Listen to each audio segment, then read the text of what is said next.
ಕೆಸ್ತೂರು ಗ್ರಾಮ ಪಂಚಾಯಿತಿ ವ್ಯಾಪ್ತಿಯಲ್ಲಿ VSSN ನಡೆದ ಮೊನ್ನೆ ಏನು VSSN ಎಲೆಕ್ಷನ್ ನಡೀತು, ಅದರ ಬಗ್ಗೆ ನಾನು ಒಂದೆರಡು ವಿಚಾರಗಳನ್ನ ನಿಮ್ಮ ಮುಂದೆ ಇಡಲಿಕ್ಕೆ ಇಷ್ಟಪಡ್ತೀನಿ. ನಾವು ಆ್ಯಕ್ಚುಲಿ ಎಲೆಕ್ಷನ್ ಮಾಡಬೇಕಾದ್ರೆ ಮುಂಚೆ ಕಾಂಗ್ರೆಸ್ಸು ದಳ ನಮ್ಮ ಅಲ್ಲಿ ಸ್ಥಳೀಯವಾಗಿ ಕಾಂಗ್ರೆಸ್ಸು ದಳ ಕೂಡಿ ಎಲೆಕ್ಷನ್ ಮಾಡಿದ್ವಿ, ಒಗ್ಗೂಡಿ ಎಲೆಕ್ಷನ್ ಮಾಡಿದ್ವಿ. ಅದರ ಪ್ರಕಾರ ಕಾಂಗ್ರೆಸ್ ಅವರು ಏನು ಹೇಳಿದರು ಅಂದರೆ, ನಮಗೆ ಫಸ್ಟು ರಾಮಮೂರ್ತಿಗೆ ಅಧ್ಯಕ್ಷರು ಮಾಡಬೇಕು, ಆಮೇಲೆ ತಾಲೂಕ್ ಸೊಸೈಟಿಗೆ ನಮಗೆ ಬರ್ಕೊಡ್ತೀವಿ ಅಂತ ಹೇಳಿದರು, ಜಿಲ್ಲಾ ಇದಕ್ಕೆ ಕಾಂಗ್ರೆಸ್ಸಿಗೆ ಅಂತೇಳಿ ಮಾತುಕತೆ ಆಗಿದೆ. ಮಾತುಕತೆ ಆದಮೇಲೆ ಏನು ಮಾಡಿದರು ಅಂದರೆ, ನಮ್ಮ ಉಸ್ಕೂರು ಆನಂದ್ ಅವರು ಅವ್ರ ತಾಯಿಗೆ ವಯಸ್ಸಾಗ್ಬಿಟ್ಟಿದೆ, 90 ವರ್ಷ ಮೀರ್ಬಿಟ್ಟಿದೆ, ನಮಗೊಂದು ಅವಕಾಶ ಮಾಡಿಕೊಡಿ, ಆಮೇಲೆ ರಾಮಮೂರ್ತಿಗೆ ಮಾಡೋಣ, ಆಮೇಲೆ ರಾಮಮೂರ್ತಿ ಅವ್ರಿಗೆ ಮಾಡೋಣ ಅಂತ ಹೇಳ್ಬಿಟ್ಟು ಇದು ಮಾಡಿದ್ರು. ಆಯಿತು, ಅವ್ರಿಗೆ ವಯಸ್ಸಾಗಿದೆ, ನಮ್ಮ ತಾಯಿ ಇದಾಗಿದೆ ಅಂತ ಹೇಳ್ಬಿಟ್ಟು ನಾವು ಅವತ್ತು ಒಪ್ಕೊಂಡು ಅವ್ರ ತಾಯಿಗೆ ಅಧ್ಯಕ್ಷತೆ ಮಾಡಿದ್ವಿ. ತದನಂತರ ಏನು ಮಾಡಿದ್ರು, ನೆಕ್ಸ್ಟ್ ಬಂತು, 1 ವರ್ಷ ಆದಮೇಲೆ ಅವಧಿ ಮುಗಿದ ಮೇಲೆ ನೆಕ್ಸ್ಟ್ ಒಬ್ಬರಿಗೆ ಮಾಡಬೇಕು ಅಂತ ಬಂದಾಗ ರಾಮಮೂರ್ತಿಗೆ ಮಾಡಬೇಕು ಅಂತ ನಾವು ಕೇಳಿದ್ವಿ. ನಿಮ್ಮ ತಾಯಿದಾಯ್ತಲ್ಲಪ್ಪ, ಏಜ್ ಆಗಿತ್ತು, 1 ವರ್ಷ ಆಯಿತು, ನೆಕ್ಸ್ಟ್ ಅವ್ರಿಗೊಂದು ಅವಕಾಶ ಮಾಡ್ತೀವಿ. ಅವರು 3 ಟರ್ಮಲ್ಲಿ ಗೆದ್ದಿದ್ದಾರೆ. VSSನಲ್ಲಿ ಕೆಸ್ತೂರಲ್ಲಿ ಅತಿ ಹೆಚ್ಚು ಮತಗಳಿಂದ 3 ಟರ್ಮಲ್ಲಿ ಗೆದ್ದಿದ್ದಾರೆ. 15 ವರ್ಷದಿಂದ VSSN ಡೈರೆಕ್ಟರ್ ಅವರು, ಅವ್ರ ಜೊತೆ ನಾನು 15 ವರ್ಷದಿಂದ VSSN ಡೈರೆಕ್ಟರ್ ಅವ್ರ ಜೊತೆ. ಹಾಗಾಗಿ ಕೇಳಿದಾಗ ಏನು ಹೇಳಿದ್ರು ಅವರು, ಮಿಸ್ಟರ್ ಆನಂದ್ ಅವರು, ಇಲ್ಲ ನಾನು ನಿನಗೆ ಮಾಡೋದಿಲ್ಲ, ಕಾಂಗ್ರೆಸ್ಸರಿಗೆ ಮಾತು ಕೊಟ್ಟಿದ್ದೀನಿ ಅಂತ ಕಾಂಗ್ರೆಸ್ಸಿಗೆ. ಅವಾಗ ಏನು ಮಾಡಿವಿ, ಅಪ್ಲಿಕೇಶನ್ ಹಾಕಿದ್ವಿ, ರಾಮಮೂರ್ತಿ ಅವರು ಹಾಕಿರು, ನಮಗೆ 4 ಮತಗಳು ಬಂತು. ಅವರು ಕಾಂಗ್ರೆಸ್ ಅವರು 5 ಇದ್ವು, ಪ್ಲಸ್ ಇವರು 2 ನಮ್ಮ JDS ಜೊತೆಲೇ ಗೆದ್ದಿದ್ರು. ಆನಂದ್ ಅವರು, ನಾವು 4 ಗೆದ್ದಿದ್ದೀವಿ, ಕಾಂಗ್ರೆಸ್ ಅವರು 5 ಗೆದ್ದಿದ್ವಿ, ಒಟ್ಟು 9. ಒಂದು ನಾಮಿನಿ ಇದೆ 11 ಸೀಟಲ್ಲಿ. ಅವಾಗ ಏನು ಮಾಡಿದ್ರು, ಕಾಂಗ್ರೆಸ್ನ ಸೇರಿಕೊಂಡು ಅವರಿಬ್ಬರೇ ಇದು ಮಾಡಿ JDSನ ಡಿವೈಡ್ ಮಾಡ್ದಂಗೆ ಮಾಡಿ ಅವ್ರು ಕಾಂಗ್ರೆಸ್ಸಿಗೆ ಕೊಟ್ಟರು. ಮೊನ್ನೆನೂ ಮತ್ತೆ ಎಲೆಕ್ಷನ್ ಆದಾಗ ಅವಾಗ ಕೇಳಿದ್ವಿ, ರಾಮಮೂರ್ತಿ ಈಗಾದರೂ ಅವಕಾಶ ಮಾಡಿಕೊಡಿ ಅಂತ ಕೇಳಿದಾಗ, ಇಲ್ಲ ರಾಮಮೂರ್ತಿ ಯಾವುದೇ ಕಾರಣಕ್ಕೂ ನಾನು ಮಾಡೋದಿಲ್ಲ ಅಂದರೆ, ನಮ್ಮ ಪಕ್ಷದವರೇ ಆಗಿ ನಮ್ಮ ಪಕ್ಷದ ಮೇಲೆ ಹಿಂಗ ಇದು ಮಾಡಿ ಹೋದರೆ ನಮ್ಮ ಪಕ್ಷ ಎಲ್ಲಿಂದ ಬೆಳಕ್ಕೆ ಸಾಧ್ಯನಾ? ಈ ಥರ ಮಾಡಿಕೊಂಡು ಹೋಗ್ತಾ ಇದ್ದಾರೆ. ಆಮೇಲೆ MPCS ಅಲ್ಲಿ ಸ್ಥಳೀಯವಾಗಿ ನಾವೆಲ್ಲ ಕಾಂಗ್ರೆಸ್ಸು ದಳದಲ್ಲೇ ಎಲೆಕ್ಷನ್ಗಳು ಮಾಡಿರೋದು. MPCS ಅಲ್ಲೂ ಅಷ್ಟೇ, ಮಂಡಿಬೇಡ್ರಳ್ಳಿ ಅವರು ಫಸ್ಟ್ ನಾನು 20 ತಿಂಗಳು ಅಧ್ಯಕ್ಷನಾಗಿದ್ದೆ ಮಂಡಿಬೇಡ್ರಳ್ಳಿ MPCS ಅಲ್ಲಿ 20 ತಿಂಗಳು ಅಧ್ಯಕ್ಷನಾಗಿದ್ದೆ. ತದನಂತರ ಕರೆಕ್ಟಾಗಿ 20 ತಿಂಗಳಿಗೆ ಬಿಟ್ಟುಕೊಟ್ಟು ನಾನು ಕಾಂಗ್ರೆಸ್ ಅವ್ರಿಗೆ ಮಾಡಿದ್ದೀನಿ. ಅದೇ ಥರ ಇಲ್ಲೂ ಮಾಡಬೇಕಲ್ವ. ನಾನೊಬ್ಬ ನಿಷ್ಠಾವಂತ JDS ಕಾರ್ಯಕರ್ತ. ನನಗೆ ಆಗಿರೋ ಅನ್ಯಾಯನ ನಾನು ನೋಡಿಕೊಂಡು ಈಗಾಗಲೇ ಎಲ್ಲ ವಿಚಾರನ ಇಂಜಿನಿಯರ್ಸ್ ಅವರು ತಿಳಿಸಿದ್ದಾರೆ, ಯಾರಿಂದ ಅನ್ಯಾಯ ಆಯ್ತು ನನಗೆ ಅಂತ. ಚುನಾವಣೆ ನಡೀತು, 3 ದಿನ ಇತ್ತು ಇನ್ನು ಅಧ್ಯಕ್ಷ ಚುನಾವಣೆ. ಅವ್ರ ಆಫೀಸಲ್ಲಿ, ಆನಂದ್ ಅವ್ರ ಆಫೀಸಲ್ಲಿ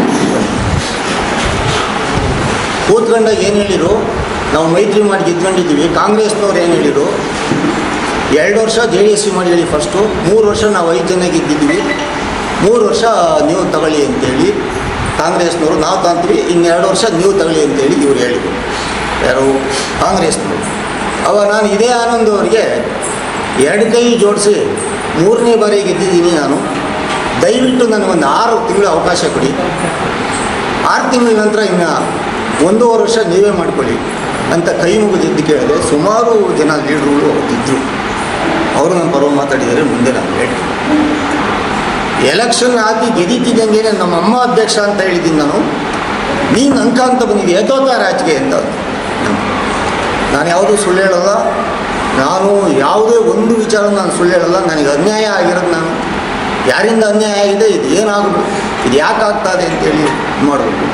ನಾನು ಎದ್ದು ಸುಮ್ಮನೆ ಬಂದು ನಮ್ಮ ಮನೆ ಕಡೆ ಹೋಗ್ಬೋದು.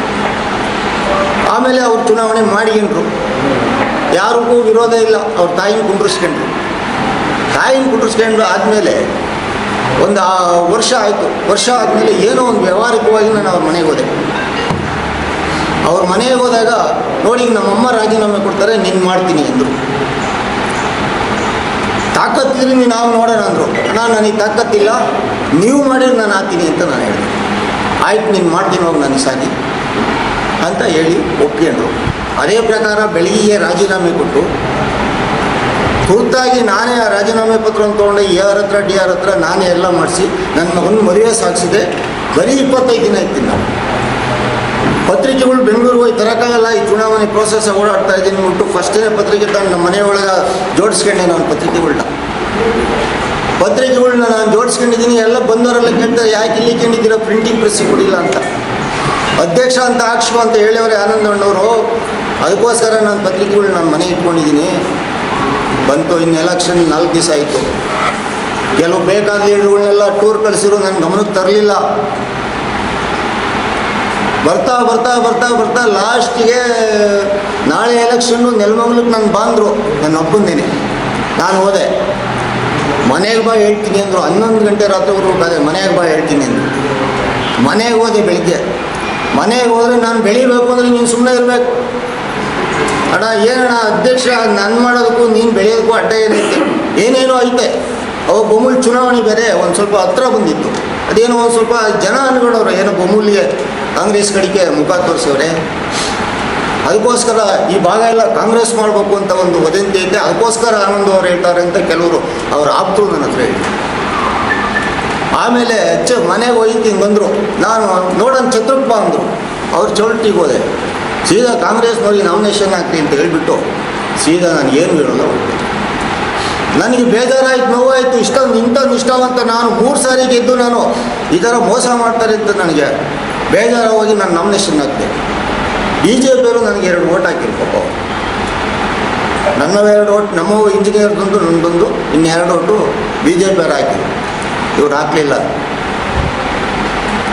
ಈ ಥರ ಅನ್ಯಾಯ ಆಗ್ತಾಯಿದೆ ನಮಗೆ JDSನವರಿಗೆ ನಮ್ಮ ಲೀಡರ್ಗಳಿಂದಲೇ ನಮ್ಗೆ ಆಗ್ತಾಯಿದೆ. ಇದು ನಾನು ಮನವಿ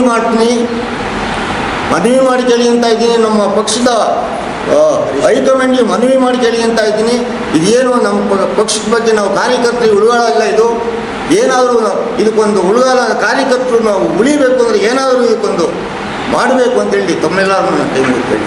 ತುಮಕೂರಿನಲ್ಲಿ ಒಂದು ನಮ್ಮ ಕಾಂಗ್ರೆಸ್ ದೊಡ್ಡ ಮುಖಂಡರು ಸಮಾವೇಶ ಮಾಡ್ತಾರೆ. ಆ ಸಮಾವೇಶದಲ್ಲಿ ತಮಗೆಲ್ಲರೂ ಗೊತ್ತಿರೋದು ಮಾಧ್ಯಮಗಳು ಬಂದಿದೆ.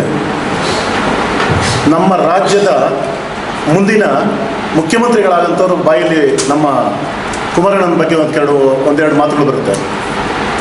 ಅದು ಎಷ್ಟು ಸ್ಫೋಟಿಕವಾದ ವರ್ಡು ಅಂದರೆ ಬಹುಶಃ ಅಷ್ಟು ಟೆಂಪ್ಟ್ ಆಗಿ ಅಷ್ಟು ದೊಡ್ಡ ಅಣ್ಣ DK ಶಿವಕುಮಾರಣ್ಣ ಮಾತಾಡಬಾರ್ದಿತ್ತು ಅಂತ. ಯಾಕೆಂದರೆ ಇಡೀ ಭಾರತ ದೇಶದಲ್ಲಿ ಕುಮಾರಣ್ಣನವರ ಪಕ್ಷ ಭೇದ ಭಾವ ಇಲ್ಲ. BJP ಇರ್ಬೋದು, ಕಾಂಗ್ರೆಸ್ ಇರ್ಬೋದು, JDS ಇರ್ಬೋದು, ಮಿತ್ರ ಪಕ್ಷಗಳಿರ್ಬೋದು, ಎಲ್ಲರೂ ಮನಸ್ಸಲ್ಲಿ ಕಂಡು ಆರಾಧ್ಯ ಅಂತ ಪೂಜೆ ಮಾಡ್ತಾರೆ. ಆ ಥರ ಸನ್ನಿವೇಶ ಇವತ್ತು ಕ್ರಿಯೇಟ್ ಆಗಿದೆ. ಯಾಕೆಂದರೆ ಅಷ್ಟಕ್ಕಿಲ್ದೇ ಒಬ್ಬ ಮಣ್ಣಿನ ಮಗ ಇವತ್ತು ಹೋಗಿ 4 ಹುದ್ದೆಗಳನ್ನ ಸ್ವೀಕಾರ ಮಾಡಿ ಅಲ್ಲಿ ಅಧಿಕಾರ ನಡೆಸ್ತಿಲ್ಲ. ಅವರು ನನ್ನ 4 ಹುದ್ದೆಗಳು ಇದೆ ಅಂತ ಎಲ್ಲೋ ಅಹಂಕಾರ ಪಟ್ಟಂಥ ವ್ಯಕ್ತಿ ಅಲ್ಲ. ಅಂದರೆ ಅಜಾತ ಶತ್ರು ಥರ ಬದುಕ್ತಾರೆ ಕುಮಾರಣ್ಣ. ನಾನು ತಮ್ಮ ಮುಖಾಂತರ DK ಅಣ್ಣನವ್ರಿಗೊಂದು ಮನವಿ ಮಾಡ್ತೇನೆ. ದಯಮಾಡಿ ಈ ಥರ ಅಜಾತ ಶತ್ರು ಅಂತ ಕರೆಸ್ಕೊಂಡಿರತಕ್ಕ ಒಬ್ಬ ಮಣ್ಣಿನ ಮಗ ಕುಮಾರಸ್ವಾಮಿ ಅಣ್ಣನವರಿಗೆ ದಯಮಾಡಿ ಈ ಥರ ಪದಗಳನ್ನ ಬಳಸಬೇಡಿ ಅಂತ ತಮ್ಮ ಮಾಧ್ಯಮ ಮುಖಾಂತರ ನಾನು ಮನವಿ ಮಾಡ್ಕೊಳ್ತೇನೆ.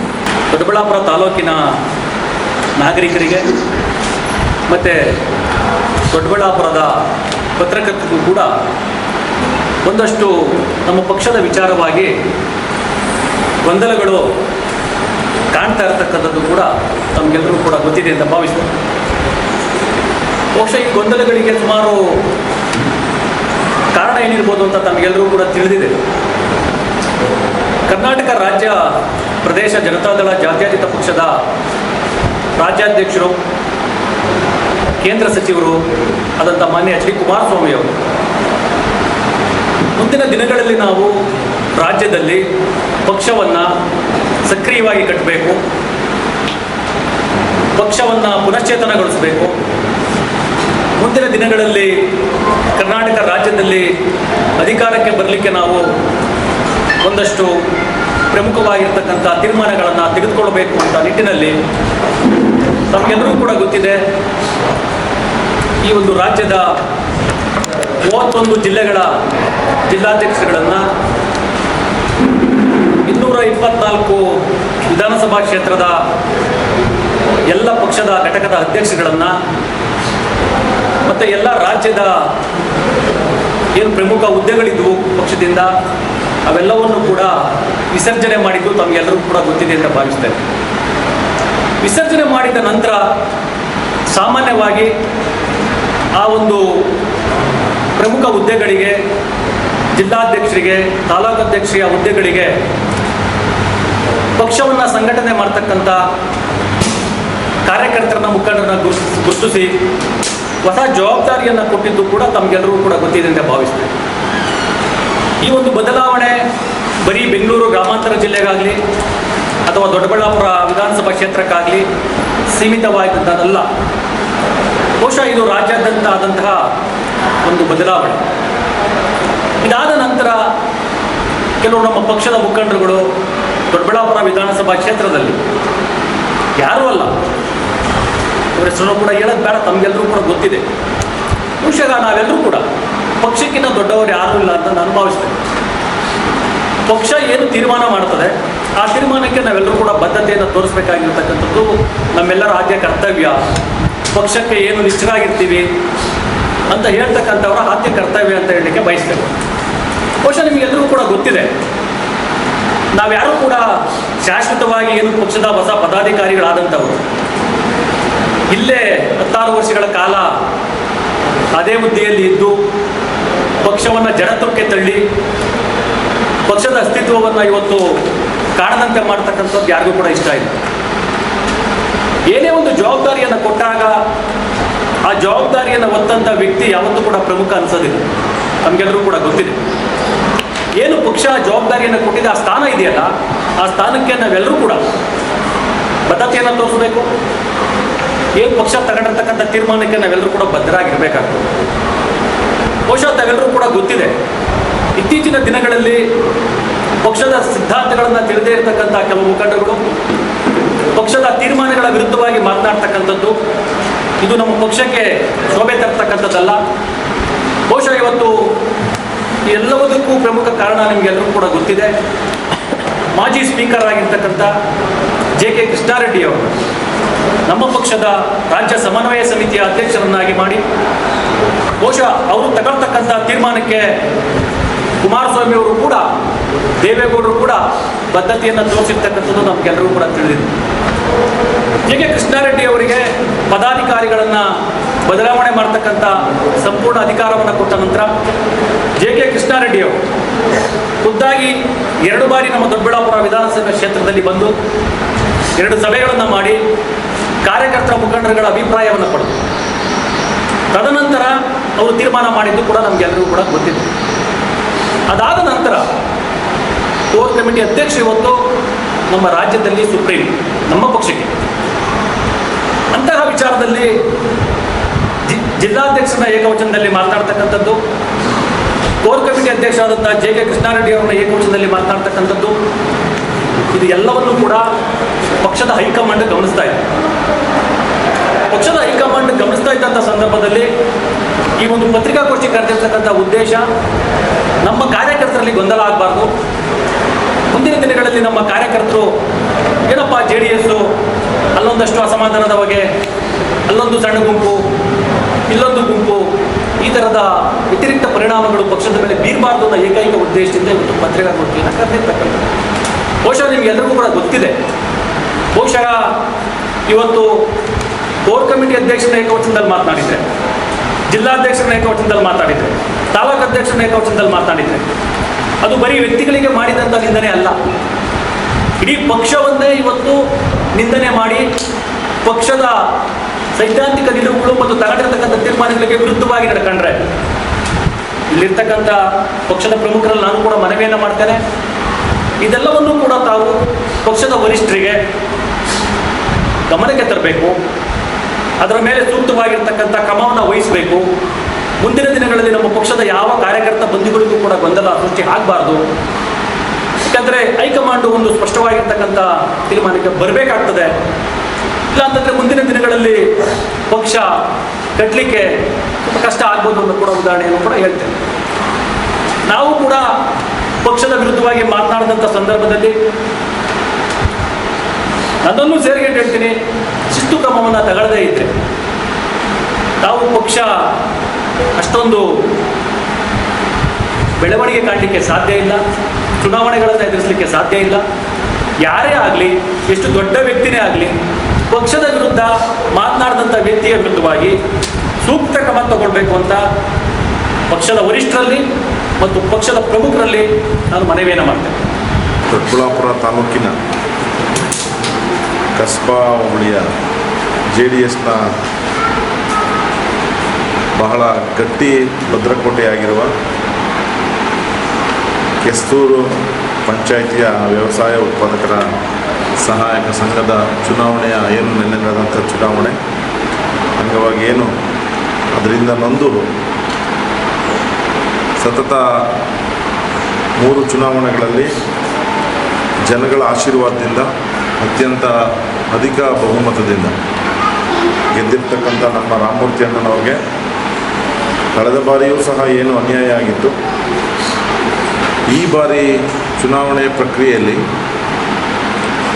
ತಮ್ಮೆಲ್ಲರಿಗೂ ಒಂದು ಸಂದೇಹ ಬರ್ಬೋದು. ಏನಕ್ಕೆ NDA ಮಿತ್ರಕೂಟದಲ್ಲಿದ್ದು ಕಾಂಗ್ರೆಸ್ ಜೊತೆ ಹೊಂದಾಣಿಕೆ ಯಾವ ಕಾರಣಕ್ಕೆ ನೀವು ಆದ್ರಿ? ಆ ಪಂಚಾಯಿತಿಲಿ ವಿಶೇಷವಾಗಿ ನಮ್ಮ ಪಕ್ಷಕ್ಕೆ ಸ್ವಲ್ಪ ಯಾವ ರೀತಿಯ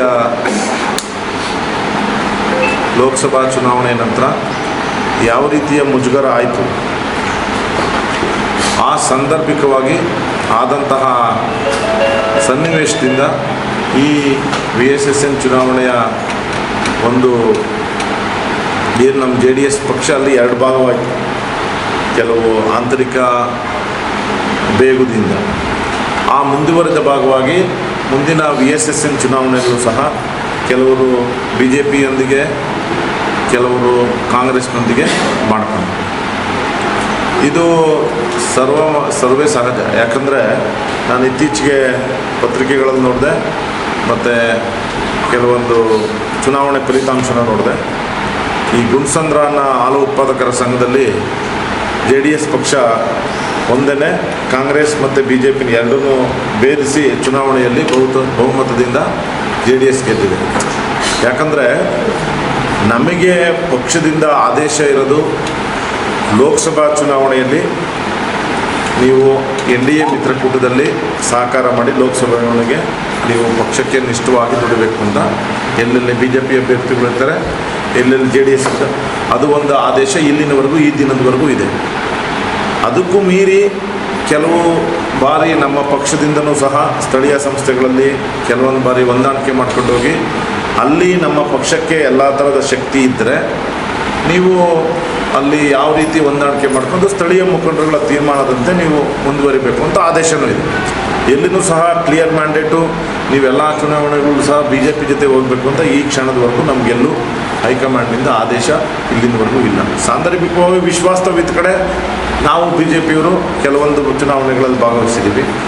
ಮೊನ್ನೆ ನಡೆದಂತಹ ಬೊಮ್ಮೂರು ಚುನಾವಣೆಯೂ ಸಹ ನಮ್ಮ ಪಕ್ಷದಿಂದ ಕಡೆಯ ಕ್ಷಣದಲ್ಲಿ ಅಭ್ಯರ್ಥಿ ಅಂತ ಬಂದರು, ಅವ್ರು ಯಾವ ಸಂದರ್ಭದಲ್ಲಿ ಹೋಗಿ ಕಾಂಗ್ರೆಸ್ ಪಕ್ಷದ ಕಚೇರಿಯಲ್ಲಿ ಪತ್ರಿಕಾಗೋಷ್ಠಿಯನ್ನು ನಡೆಸಿದ ಮೇಲೆ ನಮ್ಮ ಪಕ್ಷದ ಕಾರ್ಯಕರ್ತರು ಪಕ್ಷ ಸಿದ್ಧಾಂತದ ನಿಲುವಿಲ್ದವ್ರಿಗೆ ನಾವು ಯಾವುದೇ ಕಾರಣಕ್ಕೂ ಮಾಡಲ್ಲ ಅಂತ NDA ಮಿತ್ರಕೂಟಕ್ಕೆ ಸಹಾಯ ಮಾಡಿದ್ರು.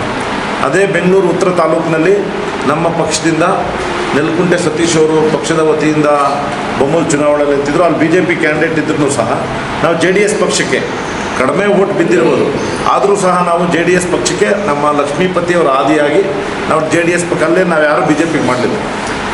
ಹಾಗಾಗಿ ಈ ಚುನಾವಣೆ ನೆನ್ನೆ ನಡೆದಂಥ ಚುನಾವಣೆ ನಾನು ಕಾಂಗ್ರೆಸ್ ಸ್ನೇಹಿತರಿಗೆ ಹೇಳ್ತೀನಿ, ನೀವು ನಿಮ್ಮ ಅಸ್ತಿತ್ವ ಇಲ್ಲದ ಸಂದರ್ಭದಲ್ಲಿ ಯಾವ ರೀತಿ ನಮ್ಮ ಪಕ್ಷದ ಮುಖಂಡರುಗಳನ್ನ ತಲೆ ಸರವಿ ನೀವು ಕೆಲಸ ಗೆದ್ದಕ್ಕೆ ಕಪಟ ನಾಟಕ ಆಡ್ತಿರಲ್ಲ, ಇದು ಇಲ್ಲಿಗೆ ಅಂತಿಮಗೊಳಿಸಿ. ಈಗ PLD ಬ್ಯಾಂಕ್ ಚುನಾವಣೆಯಲ್ಲಿ ನಾವು 3 ಪಕ್ಷದವ್ರು ಸೇರಿ ಹೊಂದಾಣಿಕೆ ಮಾಡಿದ್ದೀವಿ. ಈಗ ನಮ್ಮ ಪಕ್ಷದವ್ರು ಅಧ್ಯಕ್ಷ ಉಪಾಧ್ಯಕ್ಷ ಇದ್ದಾರೆ. ನೀವು ಈ ರೀತಿ ವರ್ತನೆಗಳನ್ನ ಮುಂದುವರ್ಸ್ಕೊಂಡು ಬಂದರೆ ನಾವು ಯಾವ ರೀತಿ ಅಧಿಕಾರ ಹಸ್ತಾಂತರ ಮಾಡ್ಬೇಕು ನಿಮಗೆ? ಇದು ಮೂಲ ಪ್ರಶ್ನೆ. ಇದರಲ್ಲಿ ನಮ್ಮ ಪಕ್ಷದ ಕೆಲವು ಮುಖಂಡರುಗಳು ನಿಮ್ಮ ಜೊತೆ ಕೈ ಜೋಡಿಸ್ಕೊಂಡು ಚುನಾವಣೆ ಆಗತಕ್ಕ ಒಂಥರ, ಚುನಾವಣೆ ಆದಮೇಲೆ ಒಂಥರ ಅಂದರೆ ಮುಂದೆ ನಮಗೂ ಅವಕಾಶ ಬರ್ತವೆ.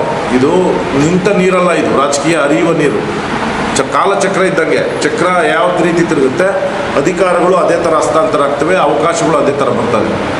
ನಾನು ವಿಶೇಷವಾಗಿ ಈ ಚುನಾವಣೆ ಸಂದರ್ಭದಲ್ಲಿ ಯಾವ ಕಾಂಗ್ರೆಸ್ ನಾಯಕರು ನಮ್ಮ ಪಕ್ಷದ ಮುಖಂಡರುಗಳಿಗೆ ಅಶ್ವಥ್ ನಾರಾಯಣ್ ಅವ್ರಿಗೆ ಮತ್ತು ರಾಮಮೂರ್ತಿಯವ್ರನ್ನ ವಿಶೇಷವಾಗಿ ಅವ್ರನ್ನ ಸಹಕಾರದೊಂದಿಗೆ ನೀವೆಲ್ಲ ನಿಮ್ಮ ಕೆಲಸ ಗೆದ್ಕೊಳ್ಳುವ ಕಾರ್ಯಕ್ರಮ ಮಾಡಿದಿರಿ.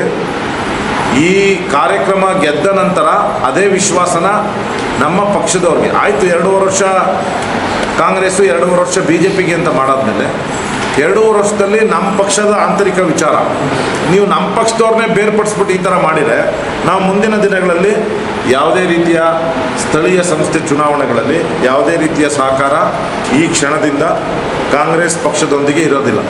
ಇದು ಸ್ಪಷ್ಟವಾಗಿ ಒಬ್ಬ ಪಕ್ಷದ JDS ಪಕ್ಷದ ತಾಲೂಕು ಅಧ್ಯಕ್ಷರಾಗಿ ನಮ್ಮ ಮುಖಂಡರುಗಳು, ನಮ್ಮ ಪದಾಧಿಕಾರಿಗಳ ಸಮಕ್ಷಮದಲ್ಲಿ ಈ ಕ್ಷಣದಿಂದ ನಾವು ನಿಮಗೆ ಪರಮ ವಿರೋಧಿಗಳು. ಸ್ಥಳೀಯ ಸಂಸ್ಥೆಯಲ್ಲಾಗಲಿ, ತಾಲೂಕಿನ ವಿಚಾರದಲ್ಲಾಗಲಿ, ಎಲ್ಲ ಗ್ರಾಮ ಪಂಚಾಯಿತಿ ಚುನಾವಣೆಗಳು ನಾವು ಸಶಕ್ತವಾಗಿದ್ದೀವಿ. ತಾಲೂಕಿನಲ್ಲಿ ನಮ್ಮ ಪಕ್ಷದ ಶಕ್ತಿ ಏನು ಅಂತ ಕಳೆದ 15 ದಿವಸಗಳಿಂದ ನಮ್ಮ ರಾಜ್ಯದ ನಮ್ಮೆಲ್ಲರ ಭವಿಷ್ಯದ ನಾಯಕರಾದಂತಹ ನಮ್ಮ ರಾಜ್ಯದ ಪಕ್ಷದ ಯುವ ಘಟಕದ ಅಧ್ಯಕ್ಷರಾದಂತಹ ನಿಖಿಲ್ ಕುಮಾರಸ್ವಾಮಿ ಅವರು ಬಂದಾಗ ನಮ್ಮ ಪಕ್ಷದ ಶಕ್ತಿ ಏನು ಅಂತ ತೋರಿಸ್ಕೊಟ್ಟಿದ್ದೀವಿ.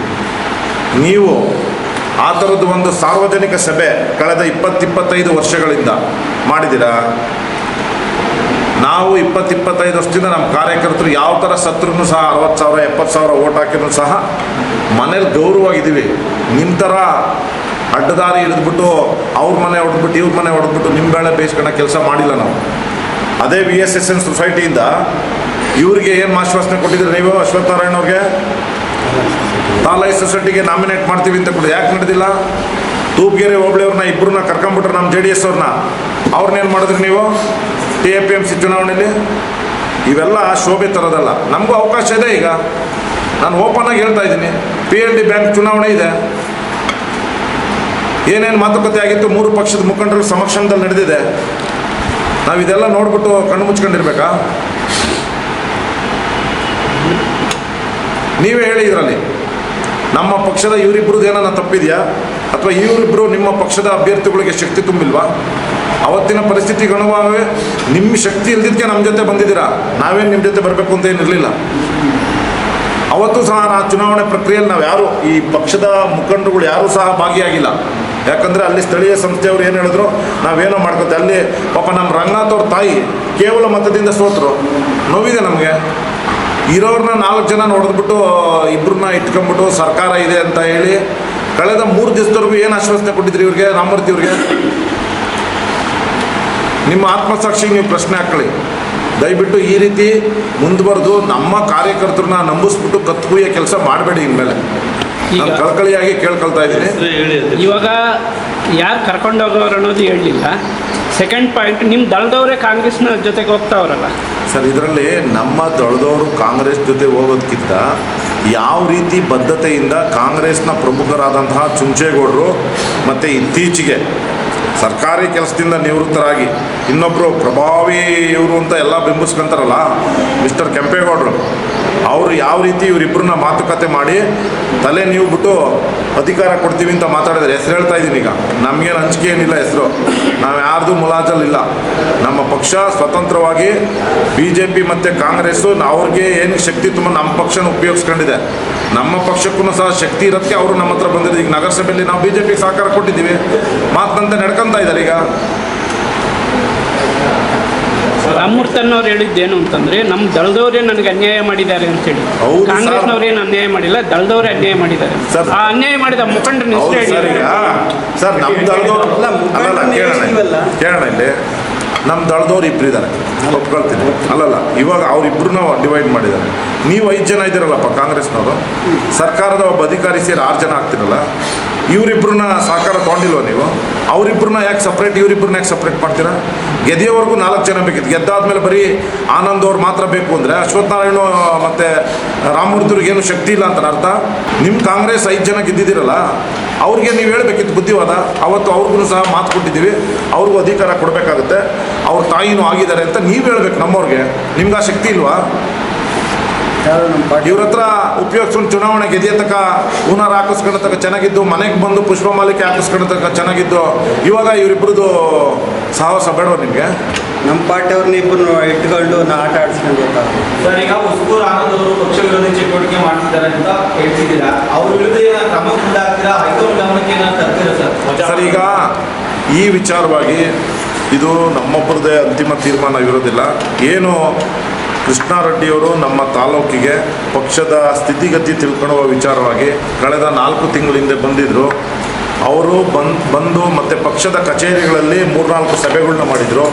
ಆ ಪಕ್ಷದ ಕಚೇರಿಗಳಲ್ಲಿ ಮತ್ತು ನೂತನವಾಗಿ ಜಿಲ್ಲಾಧ್ಯಕ್ಷರಾದಂಥ ಮಂಜುನಾಥ್ ಅವರು ಆಯ್ಕೆ ಆದಮೇಲೆ ಅವರು 2-3 ಬಾರಿ ನಮ್ಮ ತಾಲೂಕಿನಲ್ಲಿ ಸಭೆ ಮಾಡಿದ್ದಾರೆ ಮತ್ತು ಪಕ್ಷದ ಕಚೇರಿಗಳಲ್ಲಿ ಸಭೆ ಮಾಡಿದ್ದಾರೆ.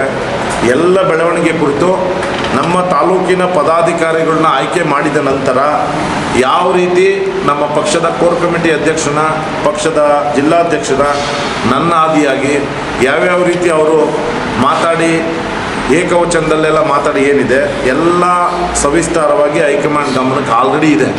ಏನು ನಮ್ಮ ನಿಖಿಲ್ ಕುಮಾರಸ್ವಾಮಿ ಅವರು ಬರಬೇಕಾದ್ರೂ ಯಾವ ರೀತಿ ಪದಪಂಚಗಳನ್ನ ಉಪಯೋಗಿಸಿ ಬಿಂಬಿತರಾದರು, ಕಾರ್ಯಕ್ರಮವನ್ನು ಕೆಡಿಸ್ಲಿಕ್ಕೆ ಎಷ್ಟು ಹುನ್ನಾರ ಮಾಡಿದ್ರು, ಆ ಭಗವಂತ ಮತ್ತು JDS ಕಾರ್ಯಕರ್ತರ ಶಕ್ತಿಯಿಂದ ಯಾವ ರೀತಿ ಕಾರ್ಯಕ್ರಮ ಯಶಸ್ವಿ ಆಯಿತು. ಹಾಗಾಗಿ ಎಲ್ಲ ನಿಮ್ಮ ಕಣ್ಣು ಮುಂದೆನೇ ಇದೆ. ಇದು ನಾವೇನು ಮಾಡೋದಲ್ಲ, ದೇವ್ರು ಮಾಡಿಸ್ತಿರ್ತಾನೆ ಎಲ್ಲ. ಇದು ನಾವು ಒಂದು ಮಾಧ್ಯಮ ಅಷ್ಟೇ, ನಾವು ನಮ್ಗಳ ಮುಖಾಂತರ ಮಾಡಿಸ್ತಿರ್ತಾನೆ. ನಮ್ಮಲ್ಲಿ ಒಳಗಡೆ ಒಳ್ಳೆಯದಿದ್ದಾಗ ಕೆಟ್ಟದ್ದು ಮಾಡೋಕ್ಕೆ ಯಾರೂ ಆಗಲ್ಲ. ಭಗವಂತ ನೋಡ್ತಿರ್ತಾನೆಲ್ಲ. ಕೊಲ್ಲೋನೊಬ್ಬ ಇದ್ದರೆ ಕಾಯೋನೊಬ್ಬ ಇರ್ತಾನೆ.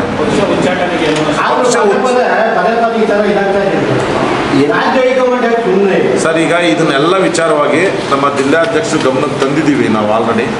ಅವರು ಸಹ ಕೋರ್ ಕಮಿಟಿ ಅಧ್ಯಕ್ಷರ ಗಮನಕ್ಕೆ ತರ್ತೀವಿ ಅಂತ ಹೇಳಿದ್ದಾರೆ. ಸೂಕ್ತ ಸಂದರ್ಭದಲ್ಲಿ ನಮ್ಮ ಪಕ್ಷದ ಕಾರ್ಯಕರ್ತರಿಗೆ ಯಾವ ರೀತಿ ನೋವಾಗಿದೆ ಎಲ್ಲ ಸ್ಥಿತಿಗತಿಗಳನ್ನ ಪರಿಶೀಲಿಸಿ ಹೈಕಮಾಂಡು ಒಂದು ಒಳ್ಳೆಯ ಉತ್ತಮ ನಿರ್ಧಾರವನ್ನು ತಗೊಳುತ್ತೆ. ಅಲ್ಲಿನವರೆಗೂ ನಾವು ಸಹ ತಾಳ್ಮೆಯಿಂದ ಇರಬೇಕು. ಎಲ್ರಿಗಿಂತ ನಾವು ಅನ್ಸ್ಕೊತಾ ಇದ್ದೀವಿ, ಬೆಳಗ್ಗೆ ಕಷ್ಟಪಟ್ಟು ಕೆಲಸ ಮಾಡಿ ನಮ್ಮ ಪದಾಧಿಕಾರಿಗಳು ಯಾವ್ಯಾವ ರೀತಿ ಮಾಡ್ತಿದ್ದಾರೆ. ಈಗ ನಮ್ಮ ತಾಲೂಕಿನಲ್ಲಿ ಕೆಲವೊಂದೆರಡು ಉದಾಹರಣೆ ಕೊಡ್ತಾರೆ. ಡೈರಿ ಚುನಾವಣೆಗೆ ಹಂಗೆ ಮಾಡಿರೋ, ಡೈರಿ ಚುನಾವಣೆಗೆ ಹಿಂಗೆ ಮಾಡಿರೋ, ಹಾಲು ಉತ್ಪಾದಕ ಸಂಘದ ಆ ಥರ ಬೊಮ್ಮೂರು ಚುನಾವಣೆಯಲ್ಲಿ ಈಗ ಯಾರು ಹೇಳ್ತಿದ್ದಾರೆ ಅವ್ರುಗಳು ಏನೇನು ಕೆಲಸ ಮಾಡಿದ್ರು ಅಂತ ಅವ್ರು ಆತ್ಮಸಾಕ್ಷಿಗೆ ಫಸ್ಟು ಪ್ರಶ್ನೆಗಳು ಹಾಕೊಂಡು ಏನೋ ಬರೀ ಯಾರೋ ಒಬ್ಬರೇ ಇಬ್ಬರೇ ಹೋಗ್ಬಿಟ್ಟು ಬೊಮ್ಮೂರು ಚುನಾವಣೆಗೆ ಮಾಡಿಲ್ಲ. ಅವತ್ತಿಂದು 2019ರಲ್ಲಿ ಏನಾಯಿತು, ಮೊನ್ನೆ 2025ರಲ್ಲಿ ಏನಾಯಿತು, ಎಲ್ಲ ನಿಮ್ಮ ಕಣ್ಣು ಮುಂದೆ ಇದೆ. ಹಾಗಾಗಿ ಅವರು ನಾಳೆ ಚುನಾವಣೆ ನಾಮಿನೇಷನ್ ನಾಳೆ ಲಾಸ್ಟ್ ಡೇಟ್ ಹಾಕೋವರೆಗೂ ಸಹ ನಾನು ಅಭ್ಯರ್ಥಿ ಅಲ್ಲ ಅಂತ ಹೇಳ್ಕೊಂಡು ಓಡಾಡ್ತಿದ್ರು.